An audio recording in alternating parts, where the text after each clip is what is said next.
escribir números irracionales entre dos números, en este caso enteros, ¿verdad?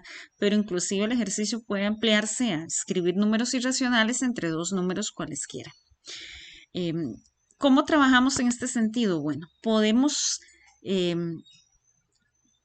trabajar con cualquier raíz no entera que sabemos que es un número irracional. Podemos trabajar con los números irracionales que son bastante conocidos, bastante famosos, que inclusive tienen nombre propio, como la razón de oro, como el pi, como el número de Euler, o podemos hacer una construcción propia.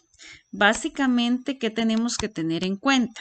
Estando en la recta numérica, necesitamos un número que esté entre el 1 y el 2. Por lo tanto, ¿cuáles son las cantidades que están entre 1 y 2? Las cantidades que tienen la forma 1 punto y una serie de decimales. Que por supuesto, para cumplir que sean irracionales, esos decimales deben ser infinitos y no periódicos.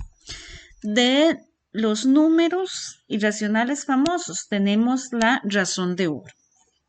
Recordemos que la razón de oro ella tiende a 1,618, bueno, con un montón de decimales, obviamente infinitos. En este sentido, es una razón, es una fracción, una división, y como en algún momento lo vimos en otra sesión, al continuar dividiendo, nosotros siempre vamos a tener un residuo que entonces me va a seguir generando valores después de la coma. Entonces, como cumple la característica 1.61, está entre 1 y 2, entonces acá podemos colocar la razón de oro. Pero también podemos trabajar a partir de números, también números irracionales que conocemos y haciendo algún tipo de operación con ellos. Por ejemplo, el pi. Sabemos que el pi es 3.14 con un montón de decimales, ¿verdad? Por ahí. Entonces, ¿qué pasa si nosotros agarramos ese número pi y, por ejemplo, lo dividimos entre 2?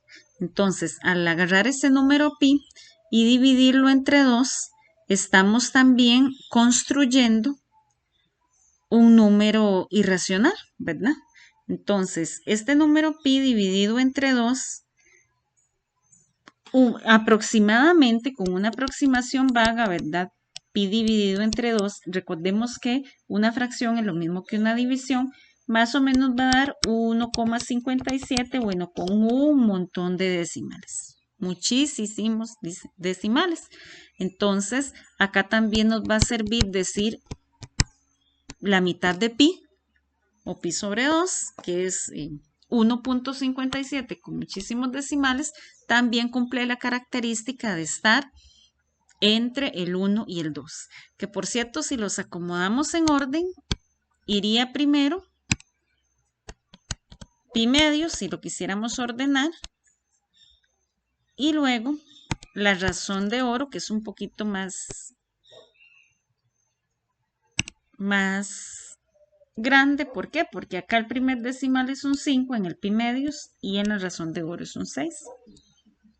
Pero inclusive para este ejercicio se acepta cualquier construcción propia. ¿Qué es cualquier construcción propia? Bueno, que nosotros a partir de una determinada operación podamos encontrar un número irracional a partir, por ejemplo, de la raíz de 3. ¿Cuánto es la raíz de 3? Sabemos que no es una raíz entera, por lo tanto nos va a generar una cantidad irracional.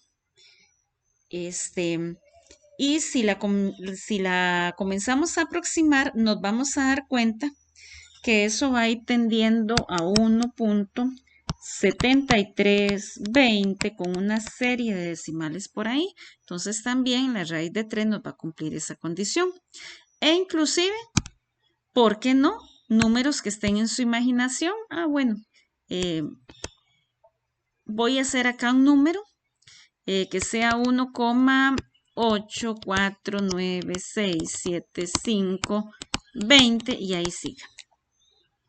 Entonces, esta cantidad es infinita porque tiene los puntos suspensivos, no es periódica porque acá no se encuentra ningún patrón repetitivo y entonces nos puede funcionar, ¿verdad? Ojalá que se haga mediante algún tipo de construcción, ¿verdad? Pero como les digo, pues también es válido los números irracionales que se encuentren en su imaginación. Espero leer.